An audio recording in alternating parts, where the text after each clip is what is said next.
Did you know that Miyamoto was originally going to have the Romani Ranch burned to the ground in Ocarina of Time? Or that Waluigi was basically created to annoy players and get them fired up for rematches in Mario Tennis? Or did you know that Pokemon Snap's team recorded themselves pretending to be Pokemon as animation references?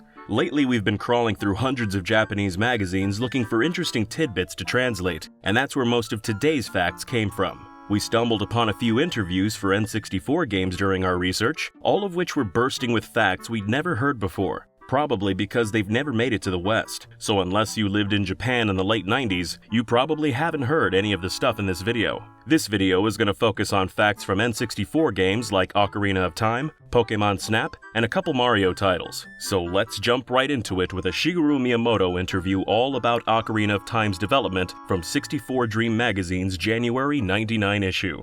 Early in the article, the interviewer puts pressure on Miyamoto, asking why development on Ocarina seemed to be so troubled, and why the game had multiple delays. After some badgering, Miyamoto opens up and admits he's a little embarrassed that the game took so long to make after they originally planned for it to be done in just 2 years. Miyamoto mentions how he only joined the Ocarina team sometime in 1997 when they really needed to buckle down and get a demo ready for Nintendo's Space World event that same year. Before he got involved, Ocarina's development was in a bit of a mess, partly because there wasn't a clear chain of command. There were 5 equally ranked directors on the team, and anyone who's beaten Ocarina and watched the credits will know these directors were Eiji Aonuma, Toru Osawa, Yoichi Yamada, Yoshiaki Koizumi, and programming director Toshio Iwawaki. When Miyamoto came into the picture, he basically became the big boss and started making tough decisions, like helping the team work out what needed to be cut and what needed to be further developed. If it looked like development was going poorly, it's simply because no one has ever tried to make a game like Ocarina before. You can't even guess how long it takes to make a game like that. The 5 directors felt very strongly about Ocarina not being just an ordinary game, and put in lots of diverse dungeons, side quests, and minigames. But Miyamoto felt that having so much stuff made everything too branched out and hard for players to understand. To make things more comprehensible, apparently, the team ended up adjusting the main plot to be more linear. As you might expect, this means Ocarina of Time has tons of unused ideas and cut content, which Miyamoto divulges in the interview. One of these ideas was that Kaepora Gaebora was going to have a split personality. When asked about why this didn't make the cut, Miyamoto replied, "We wanted to do that, but we wouldn't have had it ready in time for Christmas. If only we had another half a year." When Nintendo started making the game, they knew they wanted folks to be able to free play the game's titular Ocarina. However, until about halfway through development, they didn't have any solid ideas for using the Ocarina. If playing it actively made something happen, wouldn't that be more enjoyable than using some other item? But we were incredibly worried about players finding it annoying to play the Ocarina, and actually thought about including an automatic playing mode. But as we continued development, we gained more confidence in the Ocarina system and figured that everyone's gonna like this. As well as an automatic Ocarina mode, Nintendo also cut smaller details like a bed that hugged the player. Basically, when Link got in bed, it'd suddenly wrap around him, presumably to tuck him in. This would have been one more feature to help shape the game's identity. Miyamoto puts it in the same ballpark of small details, like making the frogs sing in a choir or having the rocks laugh. On top of being producer, Miyamoto had a few specific jobs on Ocarina, like writing a few characters like Kaepora Gaebora and coming up with stuff for Lon Lon Ranch like Talon and Ingo. When Miyamoto first made Talon and Ingo, everyone on the team turned around and said, "You just made Mario and Luigi." So old Shigeru was like, "Whatever, I do what I want," and made them even more like Mario and Luigi. Miyamoto laments that he didn't have the time to flesh out the ranch more, and goes on to say, "Most of the characters there don't have any animations while they say their lines, but Ingo, who I worked on, does." But he moves with regret, like he realizes it's unfair only he does. Ingo was also supposed to become deranged and set the ranch on fire. Then Link'd have to open the stable fence to let the horses escape. Then he'd hop on Epona and ride away with Marin tucked under his arm, a herd of horses all running behind him, and Lon Lon Ranch burning down in the background. Miyamoto said, "People asked me, so what happens if you go back to the ranch later? Or can you get that many horses to move all together?" And so I had to give up. It's a scene where we didn't know what part of the game to put it in. After revealing that his favorite characters in the game are the Deku Scrubs, Miyamoto explains that the Scrubs actually fill the role of a character that was cut. The character's name would have been Hobbit, and he'd tell stories and sell items, among other things. But the team ran out of time, and had to give all of Hobbit's roles to the Deku Scrubs. Although this would have been a cool Lord of the Rings reference, we think the game was better off for the cut in the end, and helped build the identity of the Deku Scrubs. Shiggy also mentions how Kakariko Village was specifically made to show off the 3D-ness of the N64. That's why there's so much verticality to it. The original designs for the village had lots of fields, water wheels, and winding roads leading down to wells, but all that ended up getting simplified before release. Another feature of the final game is its day and night cycle, but it was originally planned for the game to actually count the in-game days and tell you how many you played after the credits rolled. Miyamoto said, "There was a point where we were trying to speed up the release date, at which point we were told we weren't allowed to change the game's systems any further. I wanted the ending to display a screen saying, 'The End,' then beep, and then say, 'It's been XXX days since leaving Kokiri Forest. Link's adventures are at an end for now.'" In another 64 Dream interview we translated from a year earlier, Miyamoto mentioned how although it might take the average Joe 30 to 40 hours to beat Ocarina, he specifically aimed for expert players like professional debuggers to be able to beat it in 5 hours. We think it's interesting that Miyamoto seemed to be encouraging speedrunning of the game before speedrunning even really took off, and we can't help but wonder how the cut days played notification might have impacted speedrunning as a whole. Maybe we'd be measuring Zelda speedruns by in-game days. Ocarina of Time had an interesting development with many twists and turns, but the game's meandering development seems tame compared to our next N64 title. Pokémon Snap started its life as 3 separate experiments, none of which had Pokémon. So how did the game come together? And what prompted its creation in the first place? Well, we found tons of new info in a Pokémon Snap developer roundtable interview in 64 Dream's May '99 issue. We had the entire thing translated, and to make sure we got the right context for it all, we also translated an interview from Shigesato Itoi's website 1101.com for good measure. Although Pokémon Snap didn't release until 1999, the game's origins go almost as far back as the production of the N64 itself. Back in Japan in the mid-90s, video game creators everywhere had become unsatisfied after being forced to make low-quality games on systems like the Super Nintendo, and the market was in a tough place. Developers like Miyamoto, Itoi, and Satoru Iwata all felt it in the air, and started to think of what they could do to support these struggling developers. They ultimately decided to put together a new team at Nintendo that'd hire in new talent and give them all the freedom to make something new. Possibly for a certain N64 add-on that wouldn't be releasing for quite some time after launch. In 1994, Nintendo put out an ad in Famitsu magazine, with Itoi choosing the project name and personally making the ad.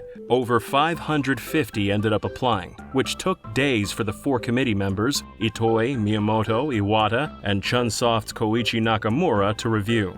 They whittled that number down to just 50, and decided to interview the remaining applicants in a hotel conference room over the course of 2 days. And this is where 64 Dream gives us a unique glimpse at the applicant's perspective. Yamamoto was one of the folks who applied and ultimately got the spot on the team. Here he recounts his experience of the process, saying, "I wrote a letter but didn't hear anything for a while, until around April when I got a letter back saying they wanted to meet and talk. So when I went to the meeting place at the Imperial Hotel, there in the room were the 4 legendary figures of Shigesato Itoi, Shigeru Miyamoto, Koichi Nakamura, and President Iwata. The room was backlit, with the light to the back of the 4 of them. Then the person taking the interview sits alone in the chair. So it's like there's nothing around you, nowhere to run or hide, with the 4 interviewers backlit, their faces dark. 50 applicants became 11, and later that same year the project officially started at Nintendo's Kanda offices. But when Yamamoto actually went to the office, there were just 4 staff members and 3 desks, and all the computers were still in their boxes. Iwata says this was because the devs they hired already had jobs, and Nintendo couldn't trust folks that caused trouble at their old workplace by quitting early. So not everyone could start until March of the next year. The devs got to work on 3 different experiments, one of them a camera game. This camera game was said to be called Jack and the Beanstalk, and this is why the team called themselves Jack and Beans. These experiments were combined into one game over the course of 2 years, and Jack and Beans' world was tossed out in the summer of '97 and replaced with Pokémon. Pokémon Snap was announced at Space World '97 for the 64 DD, and was originally supposed to release in '98 to coincide with Pokémon the first movie. a fact that the dev team only learned at the event, and something we'd not heard before outside this interview. In '98, the game also went from a 64DD title to a regular ROM cartridge, because Nintendo couldn't find a good release window for Snap on the 64DD. Not only this, but other Pokemon games like Stadium were coming out on cartridges, so the team decided it wouldn't be good if Snap existed as the only Pokemon game that needed a 64DD. Snap also wasn't compatible with Pokemon Gold and Silver, so everyone wanted to have it out before Gold and Silver's release. Iwata stated, "We said for a long time that it was a 64DD game, and we apologize that that didn't happen. But if the 64DD didn't exist, we wouldn't have started making a game about pictures. The team originally wanted to make a game about taking pictures because of the 64DD's ability to read and write data to the disc, meaning photos taken in a virtual world could be saved and transferred elsewhere, or even printed off in real life. The team thought about how to make photo printing work and tried a few different methods, like using the 64 Game Boy transfer pack, transferring the photos to the Game Boy camera, then printing them out with the Game Boy printer. But the images came out in 2-bit grayscale, and only had a fraction of the impact you got from seeing the photos on a TV screen."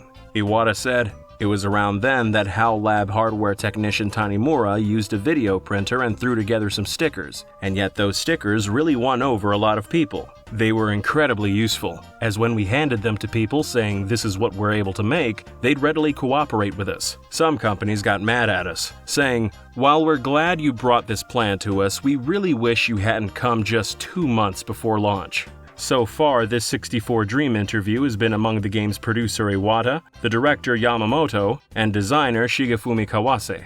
But now a fourth member of the team bursts into the room in flamboyant style wearing a leopard print suit. Benimaru Ashura Ito is a manga artist, 3D designer, and musician who's worked on tons of Pokemon and Kirby titles, among other things, but he also helped with Snap's art and animation.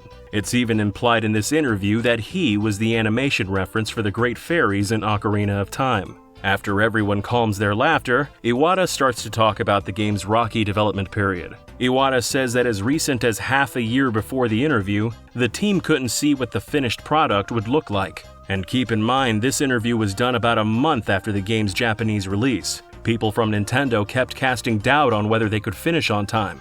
Even once the gameplay came together, there wasn't a lot of content at first. So when we left it out, no one played it. So Kawase came to me saying, "Boss, no one's playing it." We were really worried. The team had some people at Nintendo's modeling center do test plays, but they didn't seem to be enjoying themselves. The team's dismay slowly faded as development went on, but the big change in their perspective came after a bunch of elementary school kids were brought in to play the game. Iwata said, "The response from the kids was incredibly good. Their eyes sparkled and they rushed to the controllers as soon as break time finished. It was a big relief to us after over 3 years of tiring work. The input from these kids is actually why a main mechanic of the game was changed. To take photos in Pokemon Snap, players have to press the A button, but in development, it was the R button that snapped pictures. This was done to make it feel like people were actually taking a picture, like on a DSLR or disposable camera." One thing that the team had discussed since switching to the Pokemon IP was that there's a lot of kids that know about Pokemon but find RPGs too difficult. So the team wanted to make a game that small children could play and let them experience Pokemon. And when those elementary schoolers tested out the game, their little fingers struggled to reach the R trigger. The team thought about making it so players could change the camera button in the options, but ultimately bit the bullet and made shooting pictures fixed to the A button. The team also wanted the Pokemon in Snap to seem lifelike and appear in swarms, but having many polygonal characters swarming was a big ask for the N64 hardware.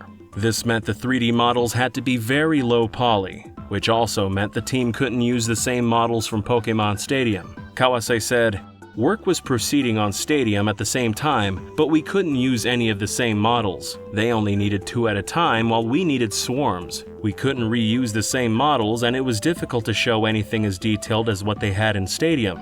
To make things worse, Pokemon was an established franchise with a huge audience, and fans were going to notice if anything looked wrong or off-model. And the Pokémon themselves had changed a little bit over the 3 years since the original games, with Pikachu in particular looking a fair bit different. The team actually had to remake Pikachu about 5 times to get it right. Interestingly, the team say they didn't reference the Pokémon anime for the game's animations, instead using human examples. Remember earlier when we said Ashura served as the reference for the great fairies in Ocarina of Time? Well, he'd stand in as all the Pokémon too. He'd dance around pretending to be all sorts of mons proclaiming, "Capture me!" And when Ashura wasn't around, other members of the team were asked to stand in as Pokémon. They'd reluctantly agree, but it ultimately became a contest of who could outdo each other as the best Pokémon reference model. Kawase said, "With us making so much, there was a bit of back and forth competition to outdo each other with the motions we animated. We put a lot of ourselves into them, so our individual personalities come out in them."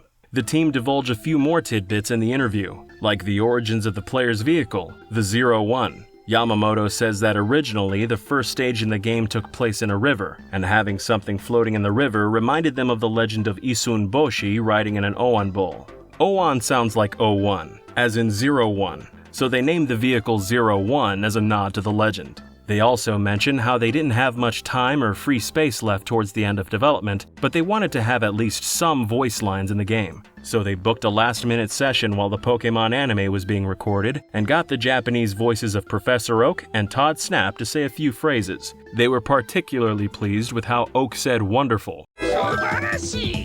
There were a fair few pieces of new info in that Pokémon Snap interview, but now it's time for some Mario. The info in this next segment comes from 2 more issues of 64 Dream, the July 99 and July 2000 issues. Here, the directors of Mario Golf and Mario Tennis, Shugo and Hiroyuki Takahashi, talk about working with Nintendo and reveal some behind-the-scenes secrets, including one funny fact that we saved for last. These 2 games were developed by Camelot Software Planning, and the interview starts with an interesting anecdote about the company. Camelot was founded on April 4th, 1994.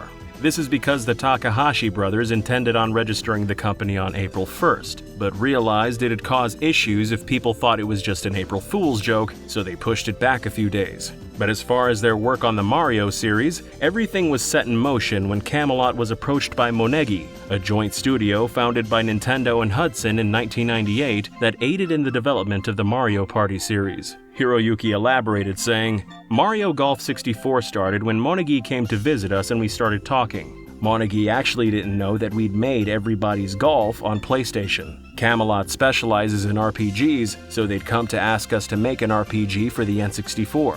I think since we at Camelot already had all the tools to make an RPG, Monegi thought we could make one quickly. We'd finished work on Everybody's Golf and were working on Shining Force 3, which meant our R&D team had their hands free. So it was really great timing for Monegi to come.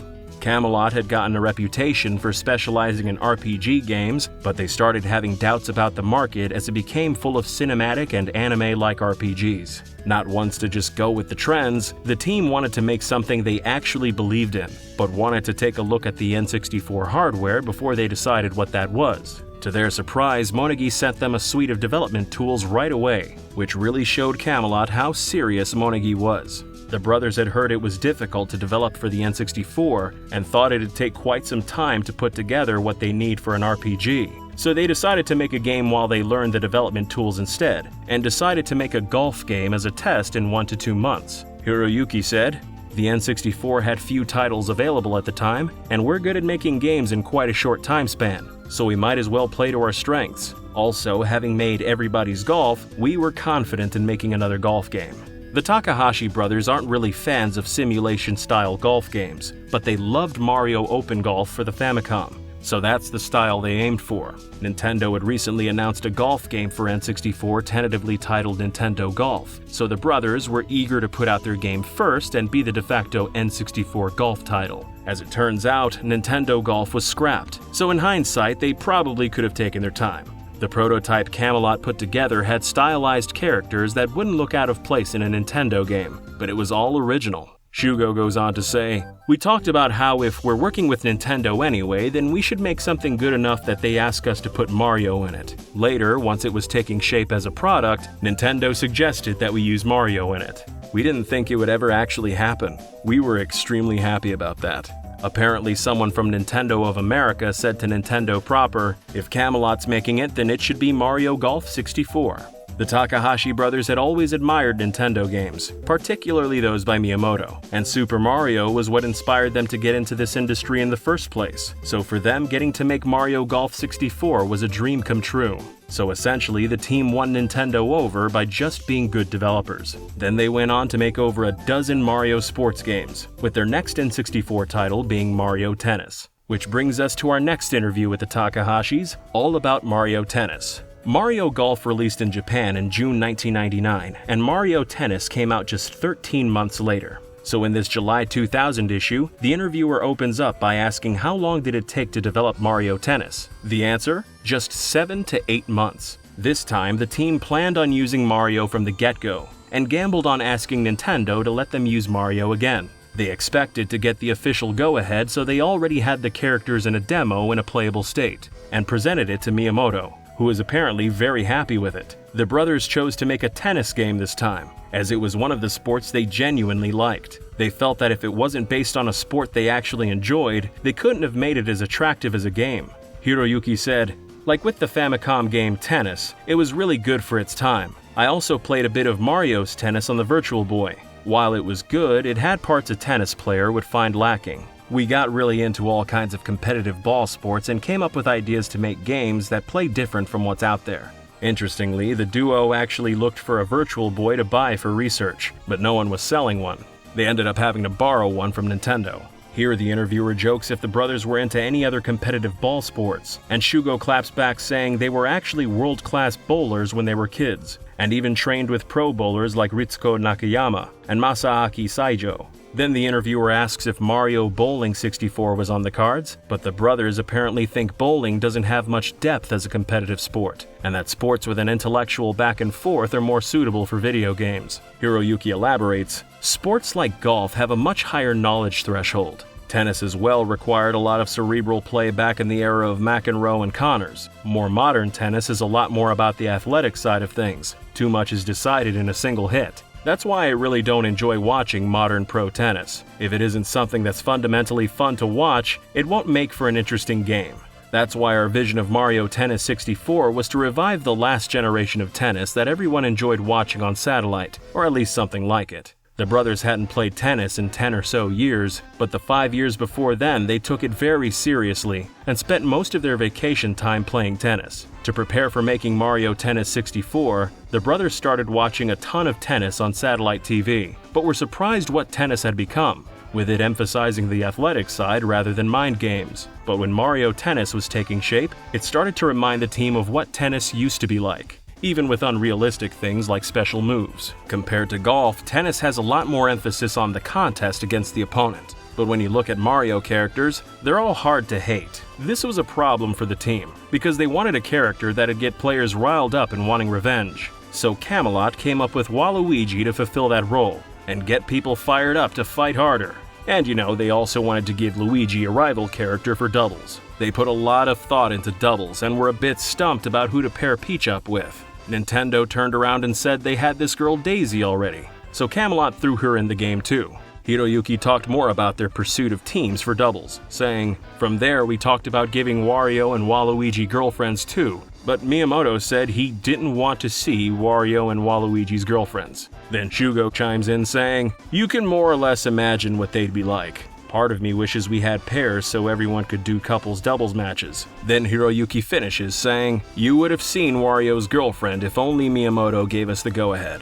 Now we've talked about a Wario Peachy character before that was mentioned in another interview, which would have been essentially a Wario-esque version of Peach. But here the Takahashi brothers imply they were wanting to make a Wario Daisy counterpart as well. What's funny about this is that 6 years earlier, a 1994 Super Mario Land 2 manga features Wario brainwashing Daisy into becoming Wario Daisy, and Daisy starts to act more like Wario. As of the end of April 2000, Mario Tennis was about 80% complete. None of the voices were in the game yet. They're one of the last things to go in. And because all the voice actors are in America, that's where the lines get recorded.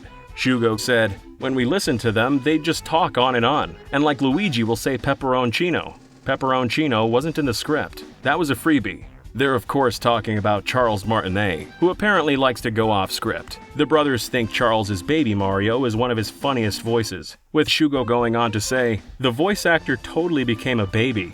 He talked for a whole 15 minutes, and we would have preferred if he stayed with 'nice shot,' but instead it started with him crying like wah, wah, and then suddenly going, 'nice shot.' He was so into the role, like you think he's sleeping for a while and he throws in a burp." Charles voiced 5 roles in the game: Baby Mario, Mario, Wario, Luigi, and Waluigi. The brothers mention that they have to raise the pitch for Baby Mario's voice, but the rest is all Charles. They close out by saying what a talent he is. If you haven't heard already, we're working on a DidYouKnowGaming physical tabletop card game called DidYouKnowGaming. The game basically pits you and your friends against a dungeon full of monsters that can only be defeated by correctly answering questions about video game trivia. We've been creating all sorts of creatures and characters that inhabit this world, and we're excited to show you more about how the game works soon. If you want to be the first to hear more about the game and get updates on how things are going, you can sign up to our mailing list over at DidYouKnowGaming.com. We're planning to show off more in the coming months, so stay tuned. Thanks for watching, and if you want more video game facts, there's a whole hour of Nintendo Switch facts on screen. See you next time.